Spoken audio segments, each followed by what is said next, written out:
Dentro de instantes iniciaremos a nossa transmissão.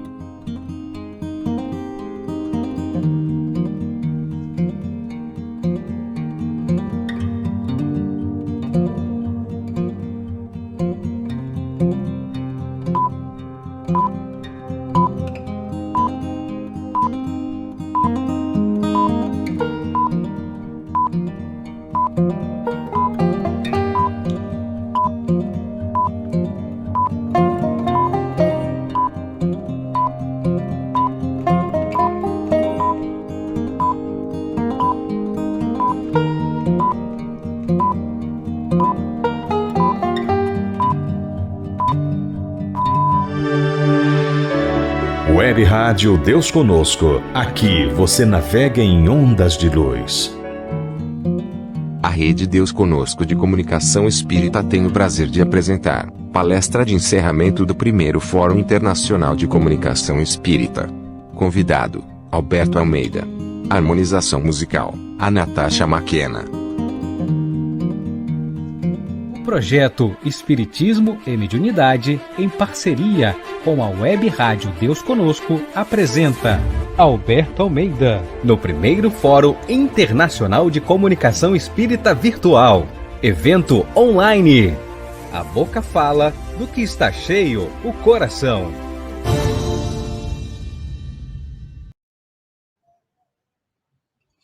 Alberto Almeida, que alegria ele está conosco, sobretudo numa situação muito especial, né? Na verdade, quem ia fazer o encerramento desse fórum era o nosso querido Divaldo, mas na última hora ele levou um escorregão. Então o médico aconselhou que ele ficasse mais ou menos assim, de molho, né? E aí nós conseguimos, na última hora, essa boa vontade incrível, extraordinária desse orador que é requisitado no mundo inteiro, pela sua generosidade, pela sua competência, pela sua sabedoria, pelo amor que ele passa, né? E nós até imaginamos como seria difícil, mas ele está espremendo a agenda para, entre um compromisso que ele acabou de sair, um outro que ele vai acabar entrando, ele vai trabalhar aqui no nosso fórum. Então, a nossa admiração, nosso respeito é realmente extraordinário. Mas nós temos um vídeo aí sobre o trabalho que ele faz, né? Lá no jardim. Vamos passar esse vídeo?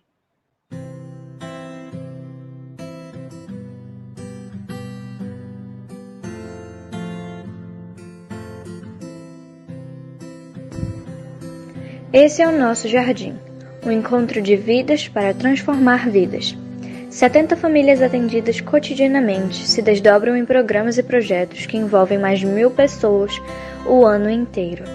A educação infantil é integral e atende 93 crianças.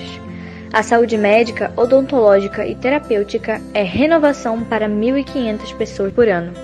115.000 refeições e lanches são fabricados e consumidos pelas pessoas atendidas durante o ano.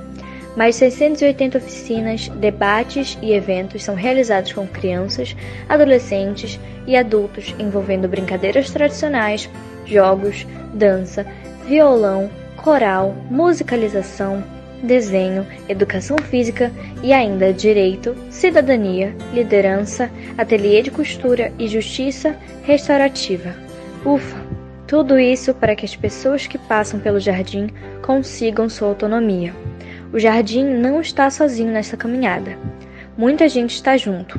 São madrinhas, padrinhos, empresas e instituições que lhe fazem companhia numa grande rede onde a verdadeira inspiração é a solidariedade. Viu como é? O jardim é assim.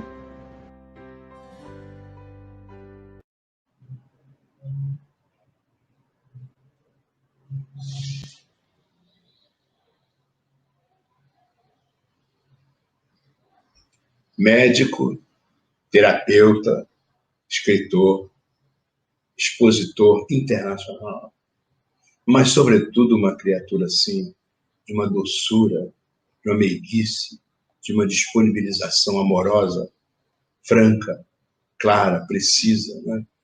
A relação, o contato com o Alberto faz bem ao nosso coração, faz bem à nossa mente, faz bem ao nosso corpo como um todo. Ele é um terapeuta natural, porque a bondade, o amor cura, né? Ele sai dele com toda naturalidade. Desculpe Eu sei que ele é humilde, modesto, não gosta de falar essas coisas, mas temos tido vários contatos com ele.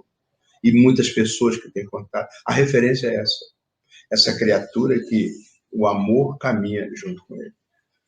Então, é uma bênção, um privilégio, é uma alegria enorme que o nosso Fórum Internacional possa ter o seu fechamento com essa criatura tão especial, que vai nos falar exatamente do tema, né?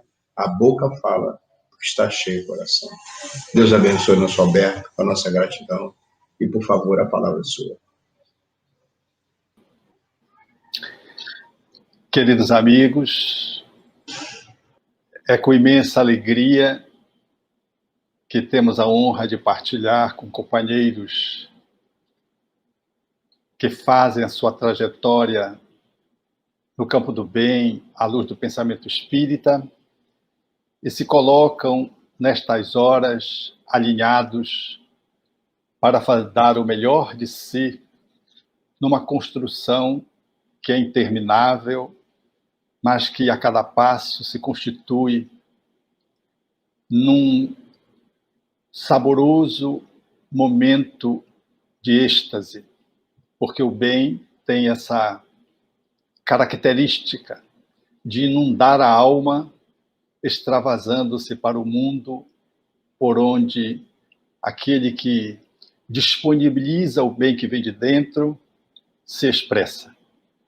Então eu quero me congratular com os amigos que compuseram todo esse evento, aqui especialmente o nosso César Reis, o nosso amigo Ricardo, que estão nessa coordenação. A fala de Jesus é emblemática e até certo ponto curiosa. Quando ele diz raça de víboras, como podeis falar coisas boas tendo o coração mau? Porque o homem bom tira do bom tesouro o bem que ele distribui, que ele compartilha. O homem mau tira do mau tesouro as coisas más que ele oferece. Essa fala de Jesus, ela chega a ser intrigante, porque ela fala de tesouro. Ainda que fale do mal, ele aponta como um tesouro.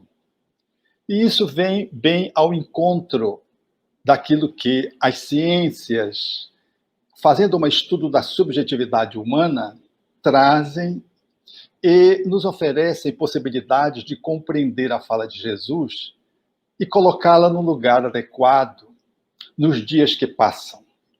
Quando nós evocamos as necessidades humanas, posta como os direitos fundamentais do homem, nós alinhamos sempre aquelas verdades colocadas como sendo necessidades fundamentais, a de viver, a de poder garantir a sua sustentação física, a dispor da sua autonomia e da sua liberdade. Em realidade, essas necessidades fundamentais que foram alinhavadas por aqueles que fizeram um mergulho numa abordagem psicológica do ser humano a partir das contribuições de Freud. William Reich e Alexander Lowen puderam fazer um delineamento de como é que a gente se estrutura, e aí talvez nós possamos considerar como pode um homem ter um mau tesouro dentro de si.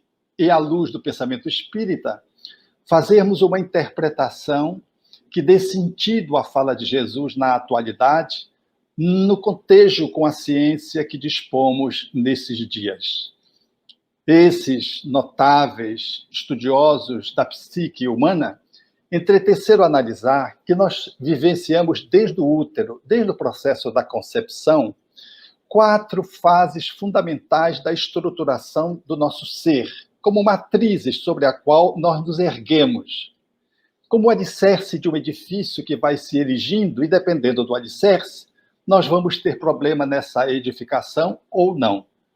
Eles identificaram que a fase fundamental inicial é a do existir, o ser, nessa perspectiva da sua composição corpórea, porque esses 2 pensadores, eles fizeram um alinhavo da análise da psique humana que Freud trouxe para a dimensão corpórea. E nos interessa profundamente a dimensão corpórea, porque na perspectiva espírita, nós somos espíritos que estamos habitando um corpo. Nós estamos ancorados num corpo. É o corpo que nos serve de instrumento de evolução.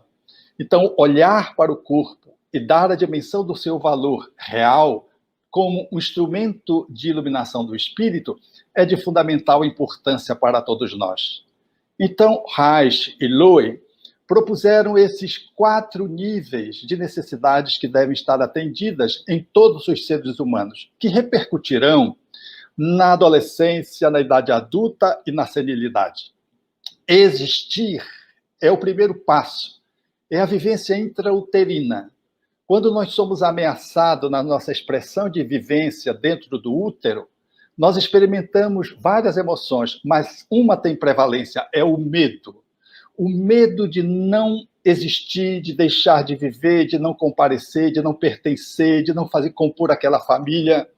Esse medo, se não trabalhado, ele vai seguir conosco diante de uma ocorrência na gestação, onde se pensou no aborto, onde se teve algum conflito relacionado à gestação, onde se desqualificou o gênero da criança que estava ali dentro do útero, enfim, qualquer ocorrência que colocasse em xeque o pertencimento daquele espírito que está renascendo e iniciando a sua construção do seu corpo, e se ele deveria vir ou não vir, isso gera medo. Porque existir, viver, é a nossa necessidade fundamental e o nosso direito primordial, tal como os espíritos disseram a Allan Kardec lá em O Livro dos Espíritos, quando ele perguntou qual o primeiro de todos os direitos do ser humano, os espíritos responderam: o de viver. Por isso é responsável aquele que desconsidera, que elimina a vida e que faz qualquer coisa que possa comprometer a existência corporal. Você pode conferir lá na questão 880 do Livro dos Espíritos. Então, esse primeiro passo, ele constrói, portanto, a primeira etapa, que é a etapa uterina. Quando saímos, vamos para a segunda fase, que eles caracterizaram como nutrição. A fase onde a criança nasce precisa nutrir-se. Agora, sem a placenta, precisamos do alimento para sobreviver. Então, é o momento da oralidade, é o momento em que, se nós não formos adequadamente nutridos, acolhidos e maternados e paternados, nós vamos experimentar o fenômeno da tristeza como emoção prevalente. E isso vai repercutir na nossa andança posterior, na nossa construção existencial a partir daquele momento. Isso vai compor como um processo de crise, como uma ferida que vamos carregar.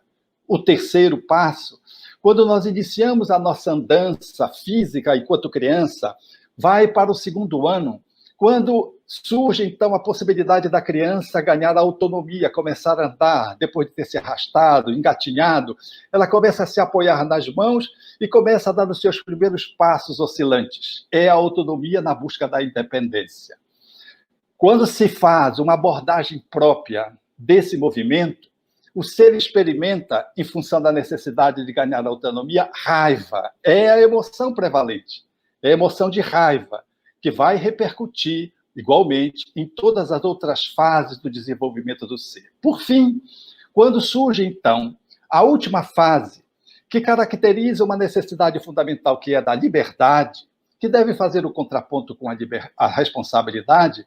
Quando os pais não sabem manejar a criança e não fazem de uma forma adequada, surge uma encrenca no ser, que se manifesta, portanto, num misto de tristeza, medo, raiva, no imbróglio dessas emoções, compondo essa estrutura da personalidade e fazendo repercutir também nas fases que se vão seguindo no processo. Então, essas necessidades básicas, que quando elas não são atendidas na nossa dimensão do nosso desenvolvimento reencarnatório, na composição da ancoragem do espírito no nosso corpo, nós vamos carregando essas marcas, essas lesões ao longo da vida. E nós vamos traduzi-las de uma forma interessante e curiosa. Dependendo da prevalência de uma ou de outra, nós manifestamos psicologicamente para o mundo de que nós fomos lesados ou no útero, ou no primeiro ano, ou no segundo ano, ou a partir do terceiro ano, falando exatamente dessas 4 instâncias básicas que representam as necessidades fundamentais para um bom desenvolvimento da psique humana, na perspectiva espírita, do espírito que está reencarnando. Então é aí que nós vamos perceber as manifestações nossa, enquanto ser humano, e enquanto trabalhadores no campo da seara do cristianismo, ou do bem, de uma forma geral, na Terra, as manifestações das sequelas ou das feridas que sangram dentro de nós mesmos e que se refletem nas nossas atividades. Quando somos ameaçados pelo ato de existir, nós nos refugiamos no medo, e o medo nos faz isolar. É melhor ficar isolado do que participar e ser excluído. É melhor ter pouca vida do que não ter vida nenhuma. Então, o indivíduo faz o movimento de encolhimento. Ele se reserva. Enquanto comportamento social, ele se esquiva. Ele tem uma pouca interação emocional. Ele faz parte precariamente. No fundo, é uma defesa da qual ele se reveste para manter-se existindo. Ele não sabe que ele teve na sua história reencarnatória recente, e às vezes conectadas ao passado, essa experiência no útero, aonde lhe foi impresso o medo, e assim ele reage isolando-se. É, do ponto de vista comportamental, na perspectiva dos comunicadores espíritas, aquele que se isola. Ele tem medo de interagir, ele tem medo de participar e de ser excluído. Então ele faz o seu trabalho legal, mas ele faz isoladamente, ele não compartilha, ele tem receio de pertencer e de ser rechaçado. Então ele vai fazendo aquele trabalho ali no cantinho dele. Pode ser um trabalho saudável ou não, ele vai fazendo. Do mesmo jeito, aquele indivíduo que seguiu e que foi lesado quando nasceu, ele traz as sequelas envolvendo o processo de maternagem no campo da nutrição. Quando me falta, eu me agarro. Quando escasseia, eu pulo em cima. Então surge o apego. O apego é a segunda manifestação que está presente no nosso comportamento, seja individualmente falando, quando nós nos colamos nas pessoas qual chiclete, quando nós nos fixamos na namorada, fixamos na mãe, fixamos no pai de uma forma indébita, de uma forma desproporcional, gerando um movimento de dependência, como também no trabalho espírita, nós nos conectamos a um trabalho e nos apegamos de tal modo que a gente não deixa ninguém entrar. A gente se fixa, se apega e fica numa relação que é uma relação de dependência do trabalho, no qual o trabalho nos serve. Nós não servimos ao trabalho. É como diz Francisco de Assis por Divaldo Franco. Há muitos cristãos que servem a Jesus e outros que se servem de Jesus. Então, há muitos que se servem de Jesus desse jeito, apegado, numa manifestação de dependência. Atendem mais às suas necessidades do que às necessidades do trabalho propriamente dito. Não é nenhum julgamento, é um estado de consciência que o indivíduo experimenta de defesa. Ele tem receio que falte. Ele tem uma tristeza surda, ele se agarra àquela maternagem que lhe faltou. E aquela maternagem que lhe faltou, lhe faz agora um processo de fixação no trabalho. Se reflete não só nas suas relações emocionais, afetivas, mas se reflete no trabalho espírita que ele desenvolve. Se ele é um diretor, coordenador de departamento ou um comunicador, ele fica agarrado e não dá espaço para ninguém, com receio que falte, com receio de que não tenha mais espaço para ele. Então, ele gera uma relação de conflito também na sua inserção do trabalho. O terceiro passo, que envolve aquela fase da criança em que ela começa a andar buscando a autonomia e que, em sendo-lhe negada, gera raiva como uma emoção prevalente, ela repercute nos adultos, nos jovens, nos adultos e nos idosos, como essa atitude de controle. Essa talvez seja a atividade mais perversa no campo humano das atividades espirituais espíritas e ou cristãs, de um modo geral. Porque a atitude de controle é uma tentativa de se defender da negatividade daqueles que não conseguiram lidar bem com o seu desenvolvimento, com a sua autonomia, com a sua independência. Então, o ato de tentar controlar, o controle pelo controle, gera um processo neurótico, gera um processo adoecido, gera um conflito, porque ele formula, ele estabelece a personalidade narcísica. Então, toda aquela pessoa que vive nessa terceira etapa, a negação da sua autonomia, e que ela não fica ferida a partir daí, ela então faz uma modelação de personalidade, gerando aquilo que nós conhecemos como narcisismo. O narcisismo é alguém que não foi nutrido, amado e respeitado na sua liberdade, e aí ele se manifesta de uma forma a tentar se defender, compensando isso, tentando controlar os outros, as coisas, as pessoas. Ele nega a sua baixa autoestima, fazendo um processo de superestimação. Ele não basta ser o herói, ele quer ser o super-herói, ele quer ser o máximo. E aí ele entra num descaminho, numa disfuncionalidade. Ou então, como ele tem a sua liberdade negada e ele vai para o controle, às vezes ele mantém o controle numa atitude de subestimação. Ele não se ama, ele se subestima. Então ele fica numa posição de falsa humildade para garantir o seu espaço do trabalho.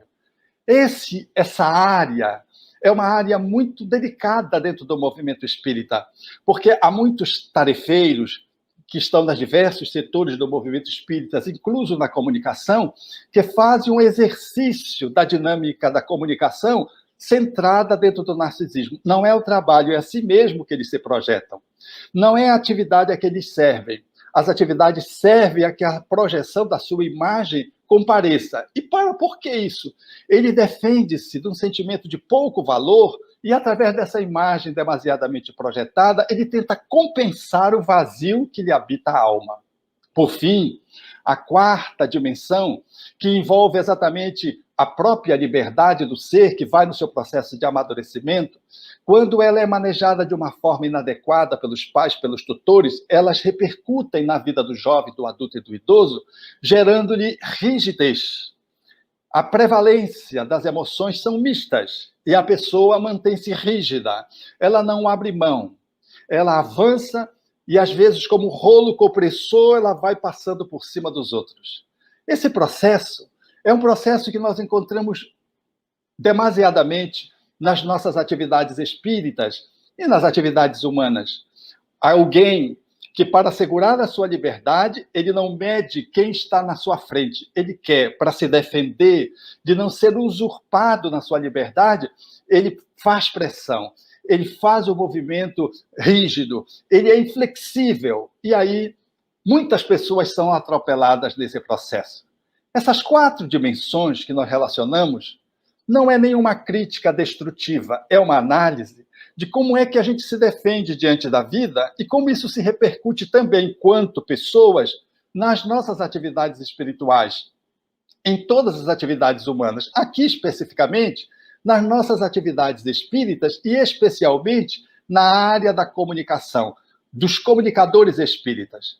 O ponto comum para essas 4 dimensões não atendidas é o processo da amorosidade. A amorosidade que faltou e que não me fez incluir, que não me fez nutrir, que não me fez conferir autonomia e que não me fez conferir adequadamente liberdade aos filhos, essa ausência de amor, que pode ter sido ausência por doença dos pais, que pode ter sido ausência de amor porque os pais tinham desequilíbrios psicológicos, ou porque trabalhavam muito, seja o que for a motivação, nós, enquanto seres, vivenciando essa experiência, nos sentimos supridos da amorosidade, de uma amorosidade que nos incluísse como um ser que pertence, deveria pertencer, que deveria habitar um corpo, que deveria nascer, como um ser que deveria ser nutrido na alma, muito mais do que o leite, nutrido emocionalmente, como um ser que deveria ter garantido a sua liberdade de movimentação e a sua expressão no mundo numa liberdade mais ampla. É a amorosidade que confere, na nossa perspectiva mais inicial do nosso processo reencarnatório, o sucesso de um bom alicerce.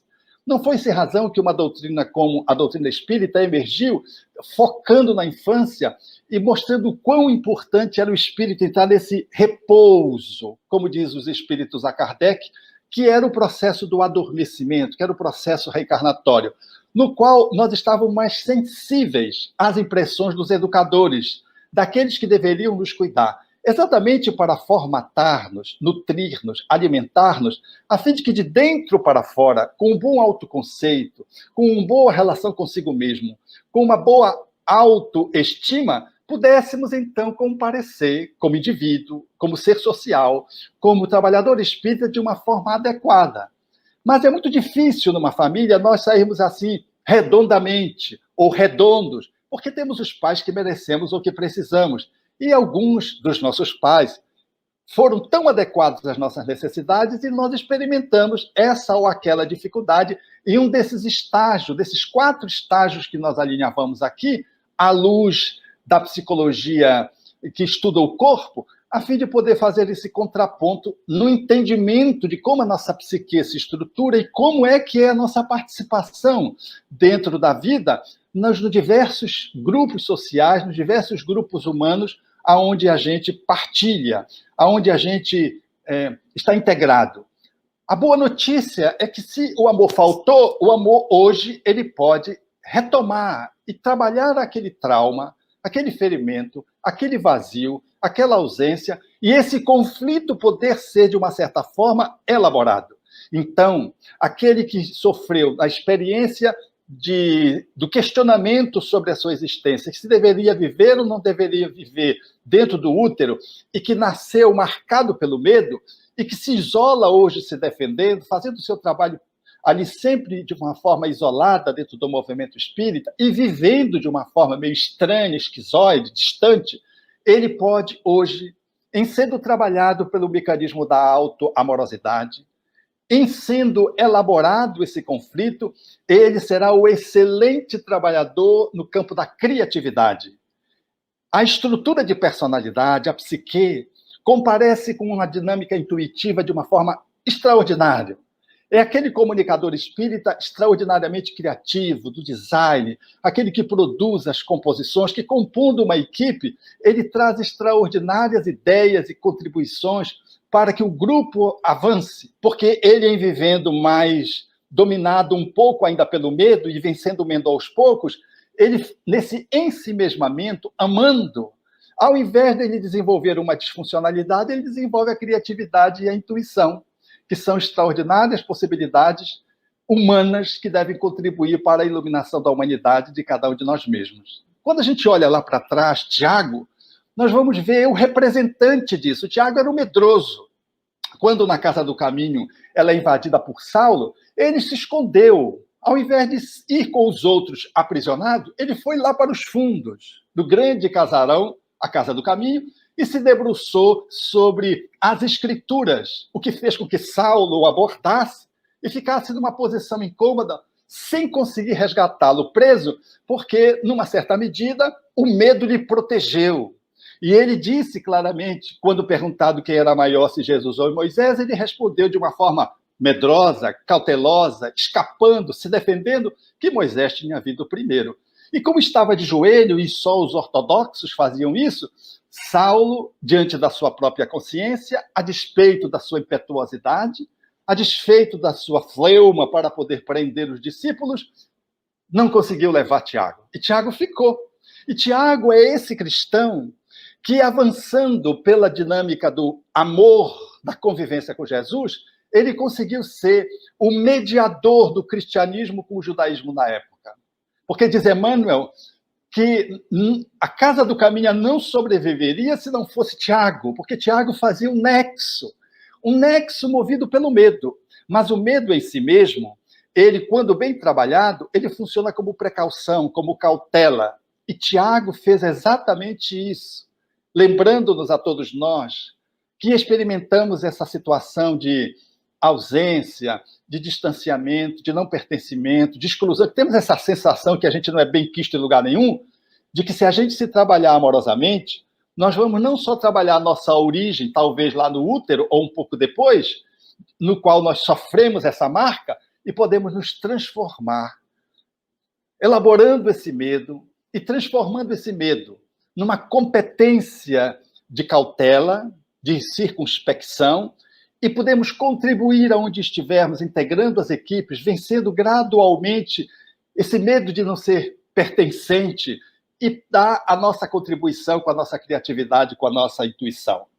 Do mesmo jeito, nós vamos analisar aquele que vive o apego, esse trabalhador que viveu na sua infância algum descompasso no início em que ele saiu do útero, no cuidado não só do alimento, mas sobretudo da maternagem, da paternagem, e hoje ele funciona-se apegado genericamente no mundo e apegado ao trabalho, e prejudica o trabalho porque ele é demasiadamente apegado como defesa. Se ele é trabalhado pela amorosidade que faltou, se ele trabalha hoje, ele elabora e constrói uma relação de afetividade. Ele transmuta a relação de apego relacionado à tristeza de não ter sido amado pelo exercício de um amor que comparece franqueando o trato da comunicação amorosa. O comunicador espírita, que lida muito bem com essa ferida e envolve-se na amorosidade, lembra bem João. João era o discípulo, que era o discípulo mais jovem. Era o discípulo, portanto, mais carente, porque não estava constituído. Era tão carente, no sentido de precisar de referência, que ele está com Jesus do começo ao fim, até na cruz. E ele é tão assim que ele diz, quando ele vai narrar o Evangelho, ele fala de si mesmo como o discípulo que Jesus amava. É muito interessante isso, porque ele faz um processo de projeção, como se Jesus o amasse com distinção, com preferência, ele em relação ao demais. É lindo isso.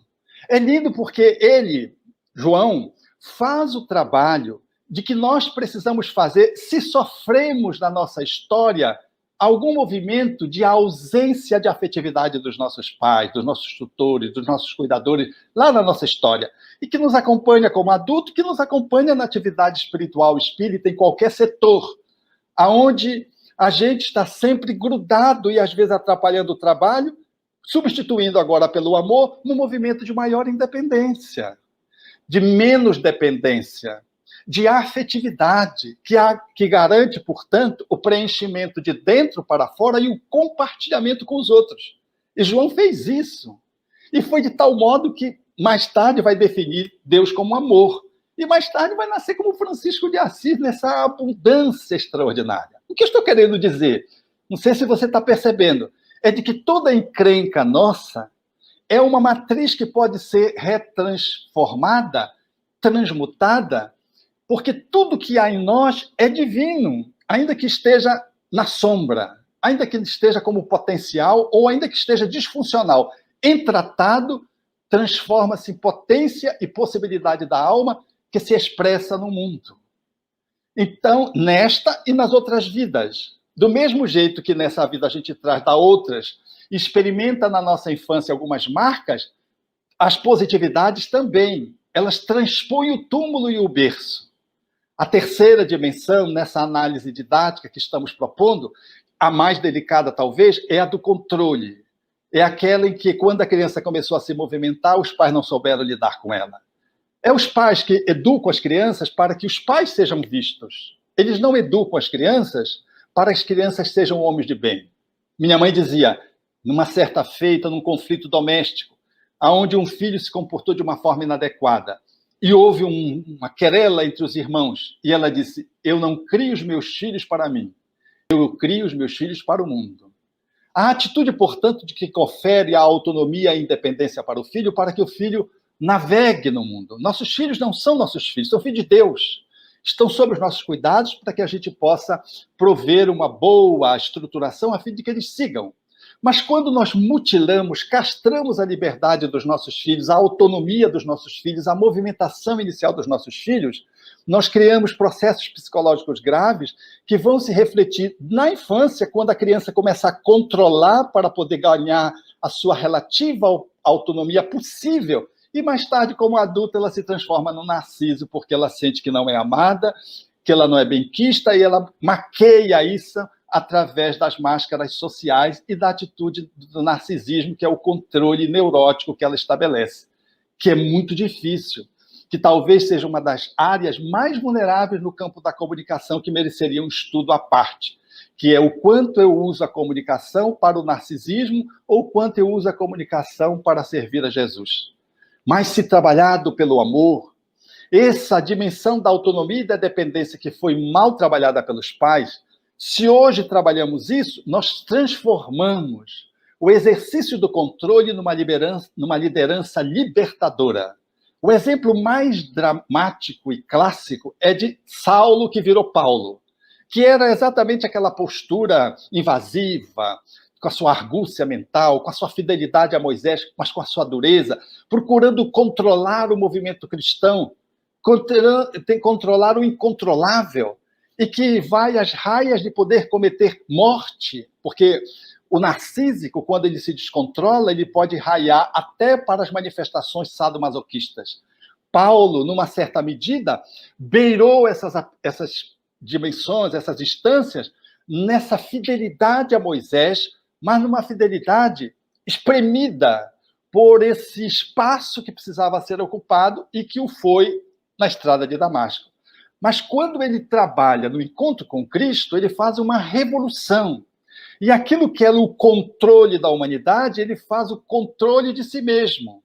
Ele dá-se a si mesmo a autonomia e liberdade, pela amorosidade que ele descobre no Evangelho, passa 3 anos no deserto meditando, depois ele volta para a sua cidade, passa mais 3 anos na sua cidade, e depois desses 6 anos ele sai para o mundo, exercendo uma liderança em torno da qual hoje nós estamos aqui, graças à figura de Paulo, que poliglota pôde romper com as amarras da Palestina na época, levando a mensagem para todos os recantos do mundo, em função da sua múltipla expressão interior, sendo alguém que dominava a sua e trafegava nos diversos países em função de ser um cidadão romano, de estar em Damasco, nascer em Damasco, e de ser judeu e dominar os idiomas. Ele foi, portanto, esse vaso eleito que conseguiu transformar aqui aquilo que era o controle pelo controle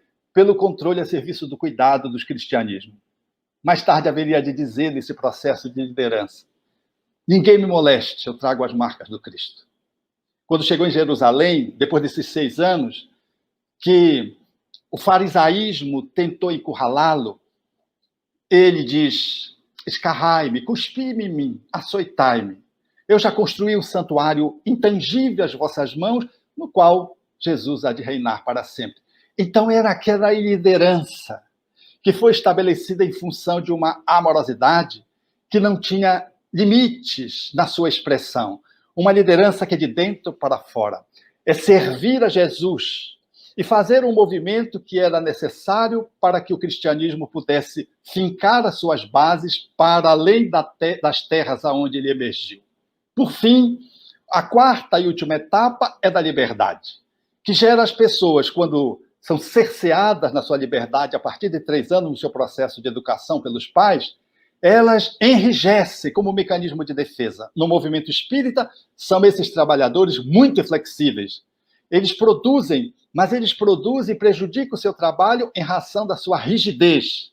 Mas, se trabalhado essa ferida na perspectiva do amor, essa liberdade floresce junto com a responsabilidade e esses trabalhadores se transformam em realizadores incomuns. O exemplo de Pedro talvez seja emblemático. Um homem que tinha a rigidez de puxar uma espada e ferir o soldado no Horto das Oliveiras. Embainha a tua espada, Pedro. A fala de Jesus, a convivência de 3 anos, fez de Pedro ser o grande realizador, capitaneando na casa do caminho, por assim dizer, como uma atitude de amor paternal àquele que eram os sofridos. Mas não ficou nos arraiais só de Jerusalém, foi até Roma fazer o testemunho. E a sua realização é de tal monta, e a sua atitude é de tal grandeza que até no momento da morte ele declina de morrer como Jesus morreu. Só se for de cabeça para baixo. De cabeça para cima, só o Mestre. Dando-nos, portanto, a dimensão, aqui nessa comparação que nós estamos fazendo com os discípulos, o quanto de que nós trazemos essas instâncias internas feridas por conta da ausência do amor. Se resgatamos esse amor, nós somos capazes de alterar esses traumas internos e não só melhorarmos como pessoa, mas melhorarmos necessariamente como cidadão, comparecendo no mundo como um homem de bem. Então, no trabalho espírita, ele vai comparecer, esse trabalhador, na medida que o amor lhe permeia as entranhas, e ele traz, então, para o trabalho aquilo que é a sua ferida curada, ou seja, a sua sombra iluminada. Daí porque Jesus dizer o tesouro mal. Como é que pode ser um tesouro se é mal? É mau tesouro e o bom tesouro? Faz sentido. É o que Kardec diz, não existe bem e mal, existe bem e o mal doente. O bem doente, que a gente chama de mal, para fazer essa dialética do entendimento. Mas tudo que há em a natureza, tudo que há cosmicamente, está condenado à evolução e ao bem. Então, o mau tesouro que o trabalhador espírita traz, da área da comunicação ou fora dela, na vida individual, familiar ou profissional, e que ele tira das entranhas do ser, é algo no qual ele expressa o desamor, a ausência de amor. Uma disfuncionalidade que pode ser tratada.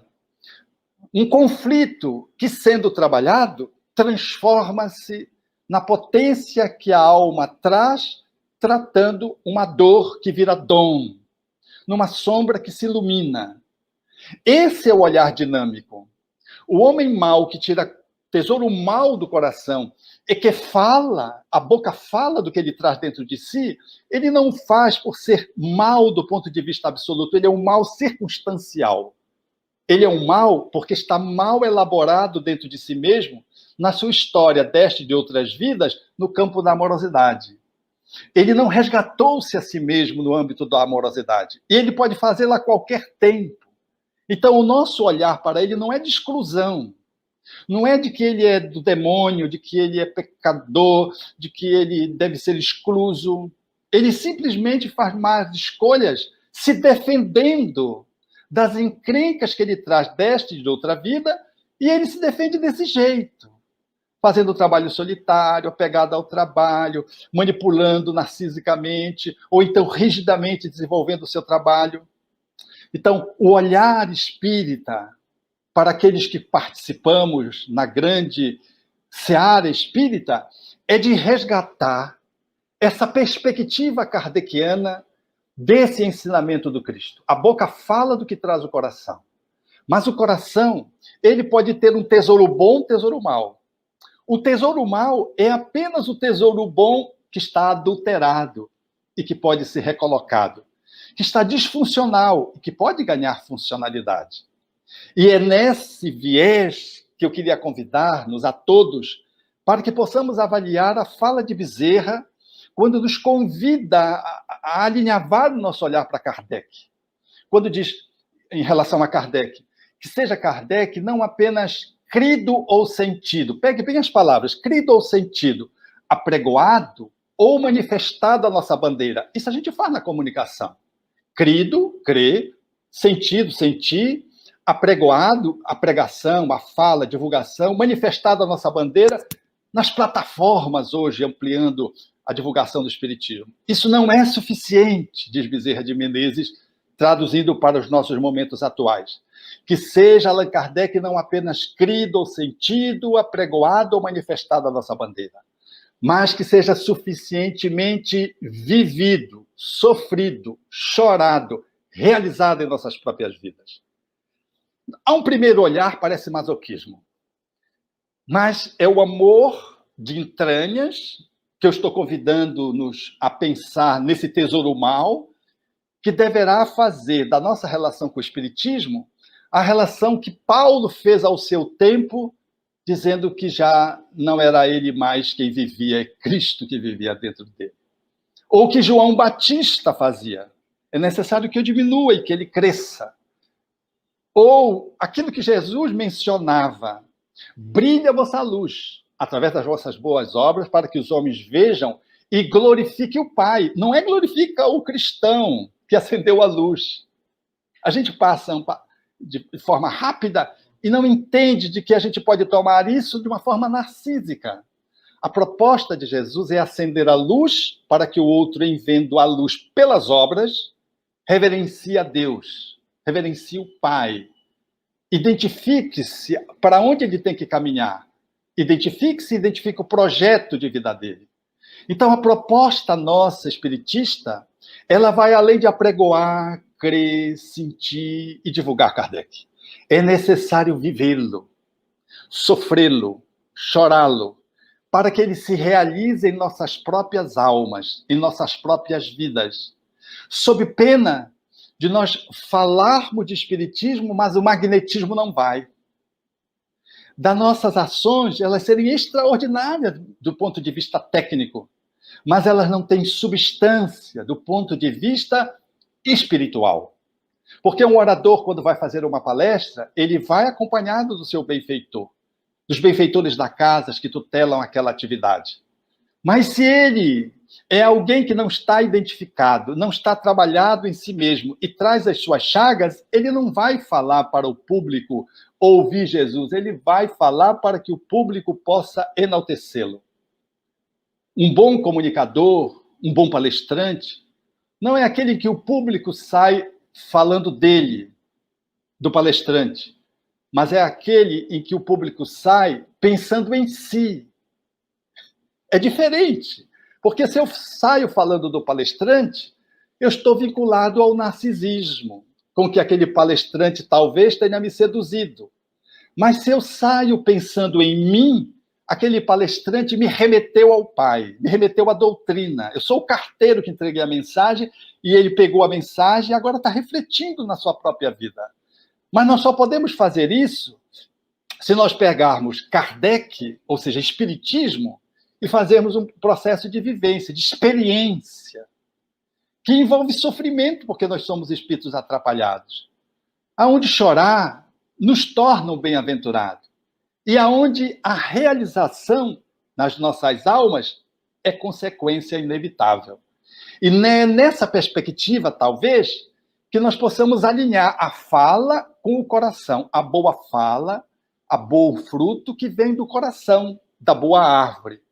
Ou seja, a congruência entre falar e o coração, ela é indispensável ser estabelecida para que o magnetismo do comunicador possa, da conferência às plataformas, comparecer aos ouvintes, sensibilizando as suas almas. Então, quando percebemos Chico Xavier, na sua fala, Chico Xavier não era um orador, do ponto de vista da eloquência, mas quando Chico Xavier fala, ele sensibiliza todo mundo, porque vai naquela alma a expressão de uma luz que se irradia, refletindo a divindade de alguém que viveu o espiritismo e colocou na caridade a centralidade da sua movimentação.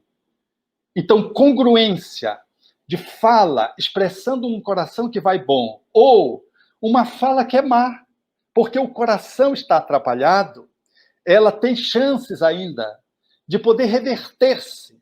Quando a consciência, que Mateus trabalha como juízo, quando a consciência comparece, essa palavra inútil, essa palavra frívola, ela deixa de ser necessária ser emitida, e aí o coração, em transformando-se em bom, traz a palavra boa, traz a mensagem boa.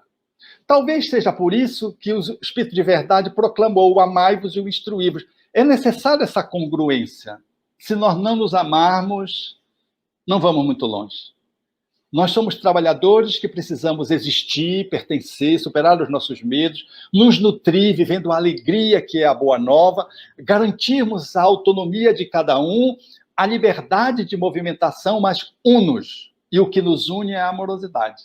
Se a amorosidade falecer, nós seremos varas dispersas e não feixe de varas.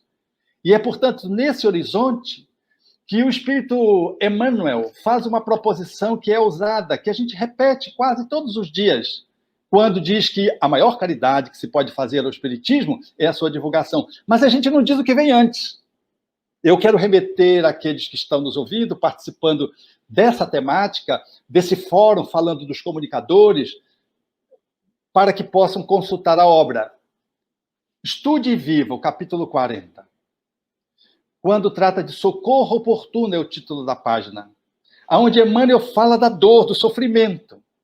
E diz que, em função disso, é necessário estudar Kardec aos clarões do Evangelho de Jesus para transformar o Espiritismo num processo de divulgação que venha pelo exemplo ou pela atitude, pela ação ou pela fala, porque há uma caridade permanente que seja necessário sendo feita, que é a caridade de divulgá-lo. Ou seja, a divulgação que é pela fala, mas que está estruturada no exemplo do comportamento.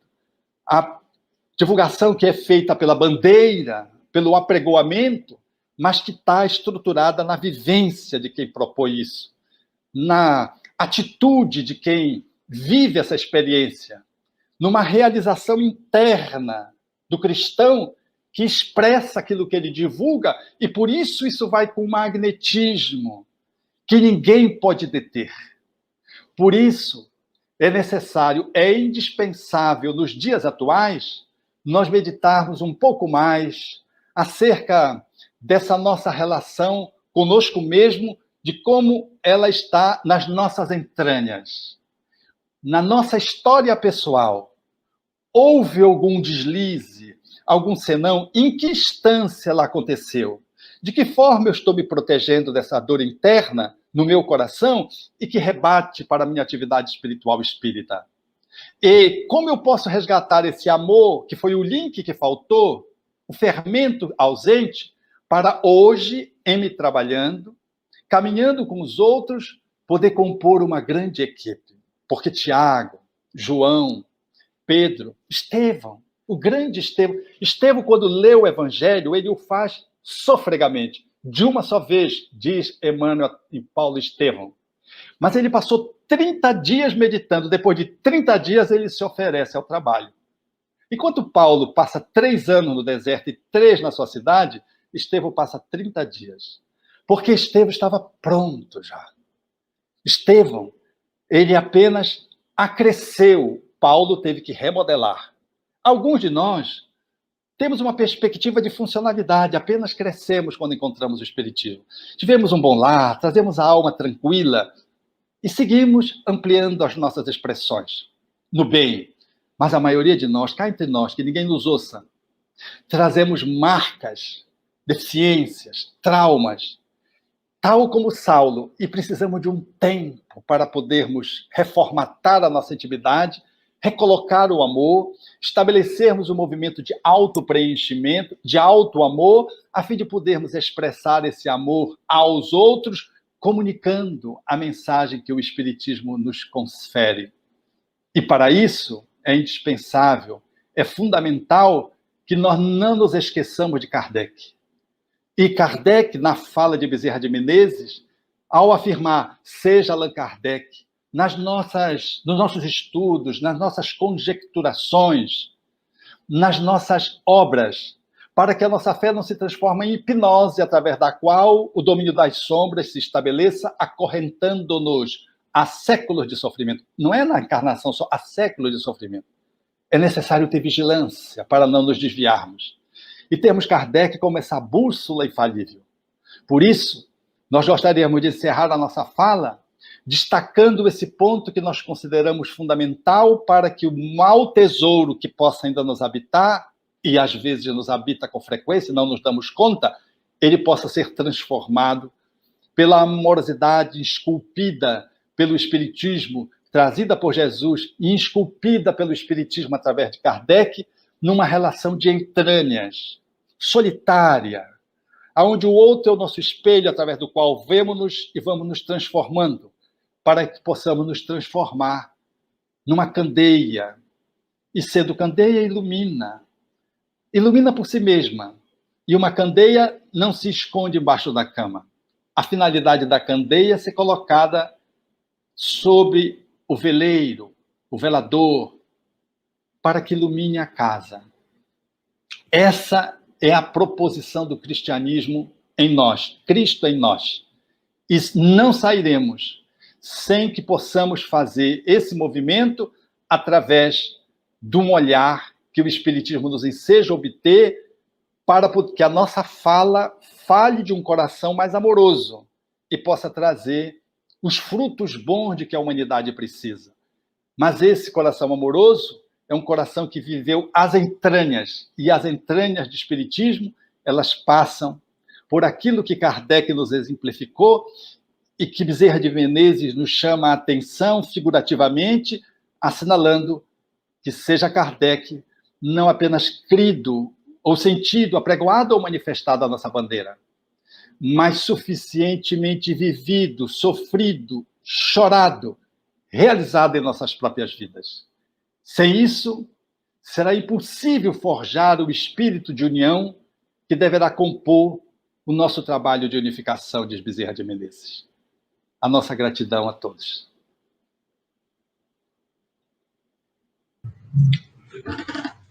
Como vamos agradecer? Parece que o Alberto levou, assim, alguns meses preparando essa palestra, né? Nós falamos com ele na sexta-feira à noite. E agora, menos de 48 horas depois, ele já está aqui fazendo essa exposição magnífica. Alberto, você é uma espécie de rio, sabe? Que leva a nós todos em direção a um grande mar, um mar de amor. Você nos leva para o mar de amor, nos faz mergulhar no mar de amor. Então, é uma bênção que você tenha encerrado esse nosso seminário com essa verdadeira oração em favor da comunicação, da claridade da comunicação, da objetividade, da amorosidade da comunicação e da responsabilidade que os comunicadores têm para transmitir a mensagem de Jesus. Nós estamos muito, muito agradecidos pela sua contribuição. Pedimos a Deus que o abençoe, que você possa estar sempre assim, amparado, iluminado, pronto, disponível, né? E que esse grande amor do Senhor, que você falou dele tão bem, seja o seu amor, a sua vida, a sua felicidade, a sua luz, a sua saúde e a sua paz. Jesus te abençoe. Nós sabemos que você tem compromissos severos logo em seguida. Não vou nem ter participado do encerramento. Queremos te liberar. Mas fique com o nosso coração. Deus te abençoe. Obrigado, querido. E assim, meus irmãos, nós tivemos a última palestra do nosso querido Alberto, né, encerrando de maneira maravilhosa essas exposições. Eu queria lembrar que nós tivemos aqui Jorge Godinho, Arthur Valadares, a Natasha McKenna, que ainda vai cantar para nós hoje, o Marcelo e a Regina falando de tecnologia, a Nádia falando de educação, Cosme e Márcio falando da Wikipédia, o Gilson falando dessa relação da saúde, da AME, do trabalho extraordinário que faz da comunicação. E a turma dos outros países, né? Bandeirantes da nova era, a Jussara, o Richard Bueno, a Andréa Marshall, a Cláudia Beaumartin, a Elza Rossi, a Gorete Newton, né? O Marcelo Neto, pessoas de extraordinário poder, de amorosidade, de dedicação, que estão levando a doutrina a outros países. Né? Tivemos a Lilian Marci, né? O Geraldo Campetti, o Fábio Peluso, tivemos o Luiz Rivas, né? Ana Rosa, o Oceano Vieira, o Wagner de Assis. E encerramos de maneira tão extraordinária, não só com a palestra do Marcelo anterior a essa, mas também com essa exposição incrível, né, do nosso Alberto Almeida. Então, é uma gratidão imensa, né? Nós não sabemos nem como é que nós vamos agradecer. Aqui vamos fazer os agradecimentos. Eu não sei como vou agradecer tanta coisa boa, tanta coisa maravilhosa. Né?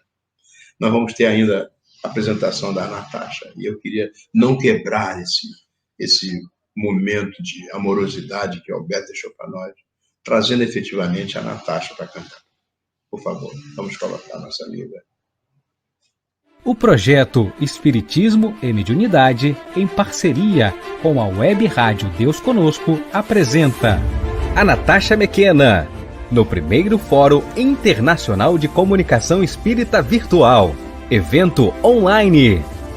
Apresentação artística.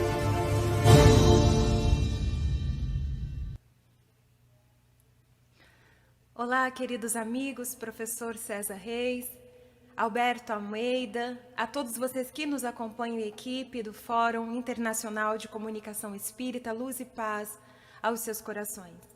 Rememorando a passagem do meigo Rabone da Galileia, Jesus, nós podemos nos espelhar em seus ensinos, que nos foram deixados em formas de exemplo.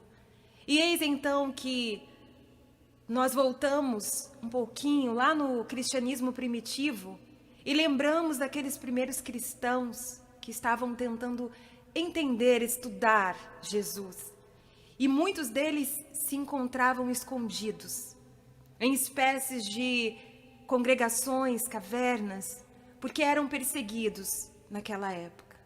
Eis então que nessa figura nós podemos, com a prática cristã, que é a seguinte, que todos nós devemos mergulhar no nosso íntimo, ir para as cavernas que habitam dentro de nós, para podermos, enfim, encontrar as grandes respostas, a reconexão, nossa essência, criatura com Criador. Para que quando nós sairmos desta caverna, nós possamos encontrar uma forma mais humana, mais justa, mais pacífica, de semear e praticar o amor. E que a luz que existe em cada ser e em cada coisa possa brilhar hoje e sempre. Então eu gostaria de começar essa manhã com uma canção autoral chamada Dentro do Coração.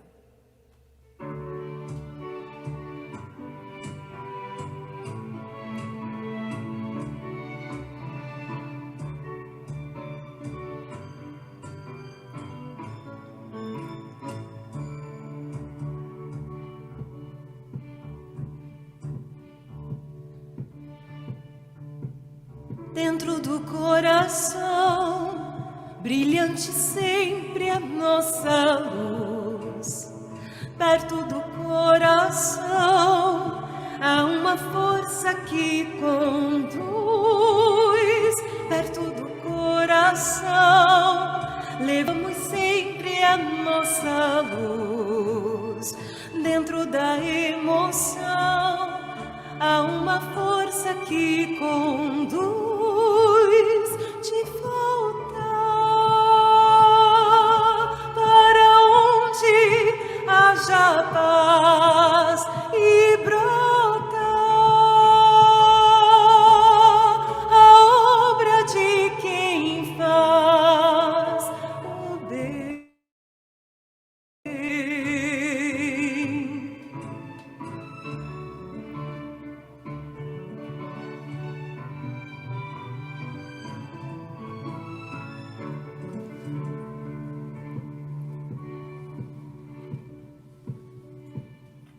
Dentro do coração, levamos sempre a nossa luz. Dentro do coração, há uma força que conduz.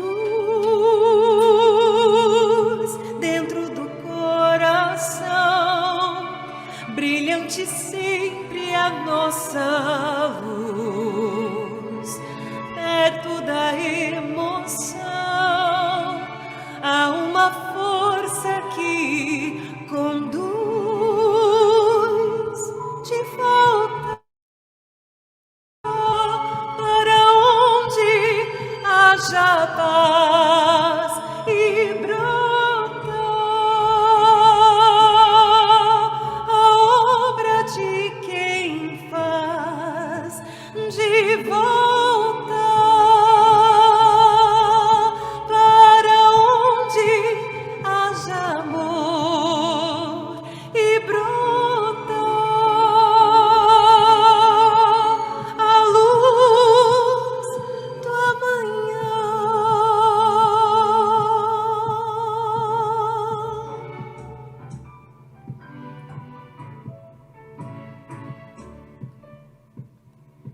Que dentro de cada coração, de cada um de vocês, possa brilhar sempre essa luz. E que essa luz seja sempre espelhada neste grande exemplo que é o Mestre Jesus, hoje e sempre. E a próxima canção que encerra uma vez mais a minha participação nesse belíssimo evento, agradecendo uma vez mais a toda a atenção, a todo o carinho com o qual eu fui recebida, pelo convite, ao professor César Reis, ao doutor Ricardo, a Marcelo, a Regina e a todos aqueles que participaram, nos acrescentando uma mensagem de esperança e de lucidez, principalmente de lucidez aos nossos corações, à alma que somos. Então, meu muito obrigado, meu agradecimento. Eu gostaria então de finalizar com uma canção muito especial que faz parte da minha trajetória musical, e eu gostaria que vocês ouvissem com os ouvidos do coração, para perceber que na melodia, na harmonia se faz presente a essência do Criador. O compositor Puccini coloca em sua obra, além daquele amor extremo, aquele amor ainda cego pela temporalidade, pela materialidade da sua personagem, ele coloca em sua melodia o descortinar, o porvir, a certeza de que há sempre um caminho sublime a ser seguido. E aproveitar o momento final meu também para novamente convocá-los a nos ajudarem a construir a Escola Acordes. Para maiores informações, pode estar entrando em contato comigo pelas minhas redes sociais, e tem um site lá que apresenta um pouco do nosso projeto. Também tem um vídeo também que está disponível no meu canal oficial no YouTube. Então, um beijo grande aos seus corações e vamos todos juntos com Puccini nessa bela canção.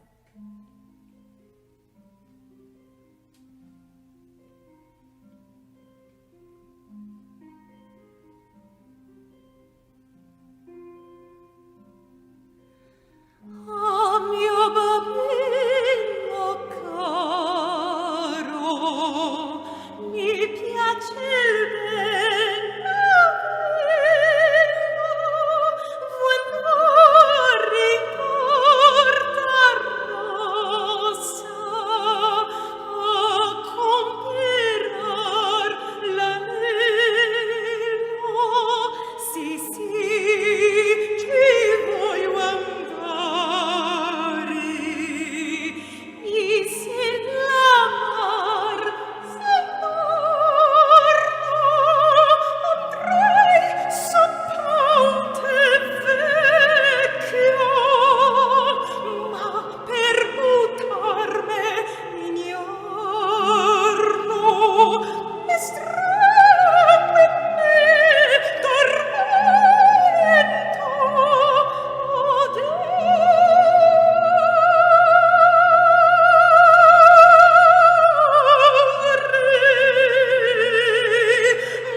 Muito obrigada, que Jesus esteja hoje e sempre em seus corações. Obrigada, Lia.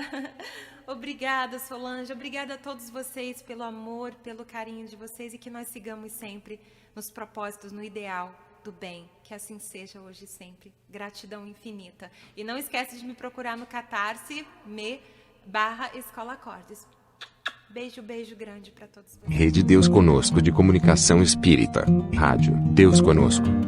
Deus Conosco TV. Revista Espírita Deus Conosco. Expandir. Ampliar. Crescer. A natureza cresce. As pessoas crescem. Assim foi com a Rádio Deus Conosco. Hoje, Rede Deus Conosco de Comunicação Espírita.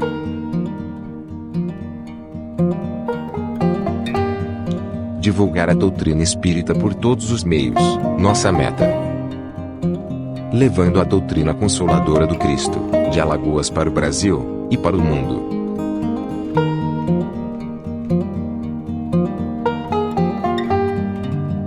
Rede Deus Conosco de Comunicação Espírita. Aqui, vocês navegam em ondas de luz. Web Rádio Deus Conosco. Aqui você navega em ondas de luz.